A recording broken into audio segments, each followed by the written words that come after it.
Hello friends, Radhe Radhe सभी को।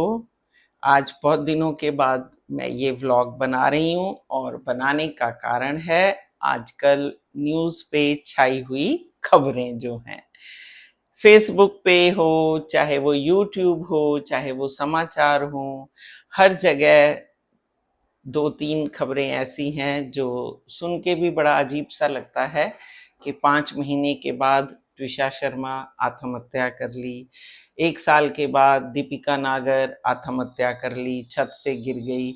मतलब अजीब सी खबरें हैं, समझ में नहीं आता। एक पहले आई थी जज अमन शर्मा की, जिसके फादर अलवर में, खुद यहाँ इतनी छोटी उम्र में इतनी अच्छी अचीवमेंट, दोनों की, वाइफ की भी और हस्बैंड की भी, और परिस्थिति यहाँ आ गई कि जज को आत्महत्या करनी पड़ गई।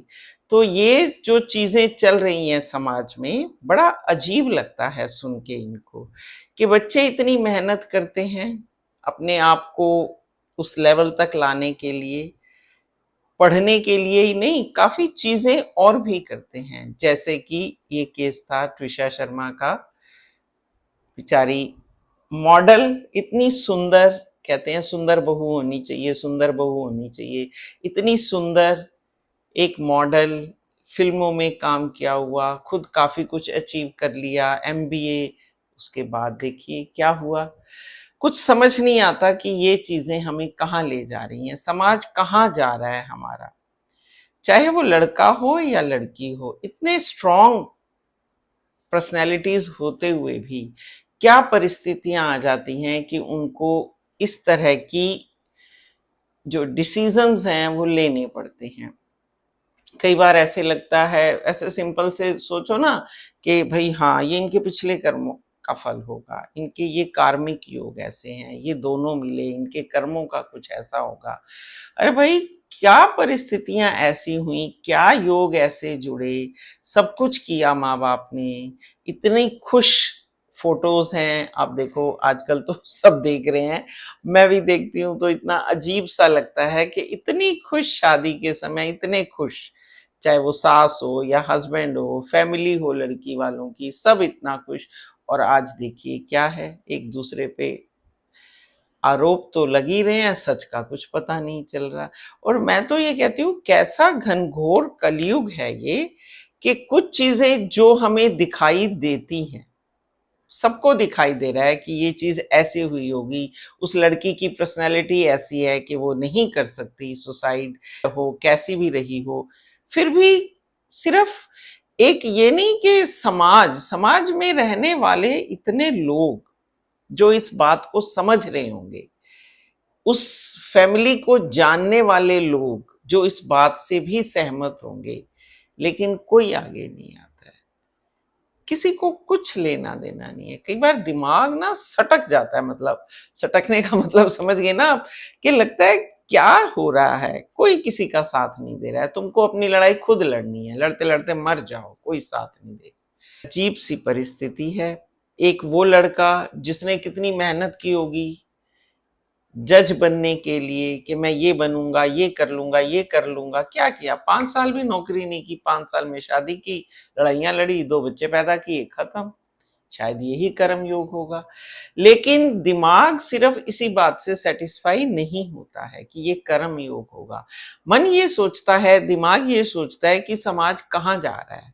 एक बच्चा पैदा होता है, लड़की के लिए तो चलो सबको पता है, शादी होगी चली जाएगी, लेकिन एक लड़का जब पैदा होता है घर में, तो बड़ी बूढ़ियां सोचने बैठ जाती हैं, जी इसकी बहू आएगी, इसकी बहू आएगी, इसकी बहू आएगी।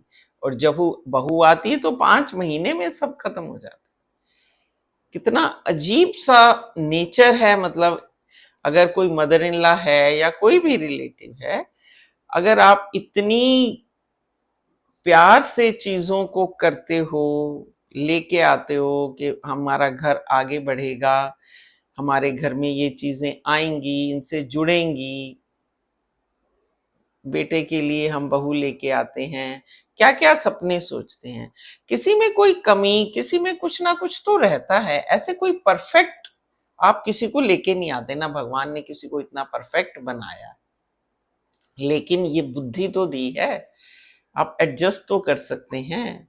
और जहां तक संबंध है बेटा बहू या सास ससुर के, हर एक की अपनी लाइफ है। आप किसी को तोड़ मरोड़ के उसको अपने हिसाब से नहीं चला सकते। पहले भी वो लाइफ नहीं थी, अब भी वो लाइफ नहीं। अगर पहले कहीं ऐसा होता था तो बड़ा मन मार के करती होंगी लड़कियां। कोई भी पर्सनैलिटी अपने आप को, या वो ढल जाती होंगी क्योंकि इतनी अर्ली एज में शादी होती थी, घर में ऐसा कुछ था नहीं, 25-20 में शादी हुई, 20-22 में तो वो माँ भी बन जाती थी। तो उनमें उस वक्त इतना ढलाव होता था कि जैसा उनको ढाला जाए वो ढल जाती थी। लेकिन आज की एज में आप अगर स्पेस नहीं दोगे अपने रिलेशंस में, बेटा बहू को नहीं दोगे, उनको अपने आप जो कर रहे हैं वो करने नहीं दोगे, हर बात में टांग अड़ाते रहेंगे, तो कहां से रिलेशन हमारा सुधरेगा? कभी नहीं सुधरेगा। आप अपने आप को खुद देख लो, अगर आप पे कोई जोर जबरदस्ती करता है तो आपके अंदर गुस्सा आता है, क्योंकि आप उस चीज को नहीं मानना चाहते। तो हर एक की लाइफ है। ये मत सोचो कि बेटा और बहू हैं, बेटी और दामाद हैं, वो हमारे हिसाब से चलेंगे या उनके बच्चों को हम अपने हिसाब से चलाएंगे। छोड़ दो। कहते हैं ना, लाइफ से इतनी एक्सपेक्टेशन मत रखो। जिंदगी है, कठपुतलियां हैं, या कह लो हम करेक्टर हैं, अपना अपना रोल अदा करने आए हैं। लेकिन इतना गलत रोल मत लो, अपने ऊपर इतने आरोप मत लेके जाओ। उस भगवान को भी हमने शक्ल दिखानी है, चाहे हम कोई भी ओहदे में काम करते हो, चाहे हम सुपर पावर क्यों ना हो, मरना तो सबने है। कहीं मैंने पढ़ा था, वो कहते थे कि एक अगर आदमी बात याद रखे ना कि मैंने मरना है, मुझे मरना है, तो दिमाग थोड़ा सही तरफ चलता है। या हम खुद ही सोचें कि हम कर क्या रहे हैं। हम डिस्कस करते हैं तो ज्यादातर लेडीज यही कहती हैं, अरे भाई ये उसकी किस्मत होगी। किस्मत तो होगी, माना, लेकिन हम कहाँ लेके जा रहे हैं इसको, समाज को। आज की डेट में लड़कियां शादी करने से डरती हैं, लड़के डरते हैं को कैसी लड़की मिलेगी, क्या करेंगे। लड़कियां डरती हैं कैसा ससुराल होगा, मैं कैसे एडजस्ट करूंगी, मैं यहाँ इतनी फ्री हूँ, अपने घर में मेरे पास सब कुछ है, किस लिए शादी करूं मैं मस्ती करती हूँ। मतलब समाज देखो, अगर इस तरह से होगा, लड़के लड़कियां लिव इन में रहेंगे, शादी में विश्वास नहीं करेंगे, कैसे चलेगा आगे। और जिस तरह की ये घटनाएं आ रही हैं, उन घटनाओं को देखते हुए तो माँ बाप बच्चों को जोर भी नहीं लगा सकते कि नहीं तुझे शादी करनी है, क्योंकि वो खुद ही अंदर से डरते हैं। उनको खुद ही डर लगता है कि है तो सही, बच्ची मेरे पास तो बैठी है, बेटा मेरे पास तो है। तो कैसे समाज की रूपरेखा होती जा रही है। इतने प्यार वाले रिश्ते, इतने जुड़ाव वाले रिश्ते, आदमी सोचता है कैसे ये रिश्ते प्यार से सजाएं और इस तरह से टूट जाते हैं।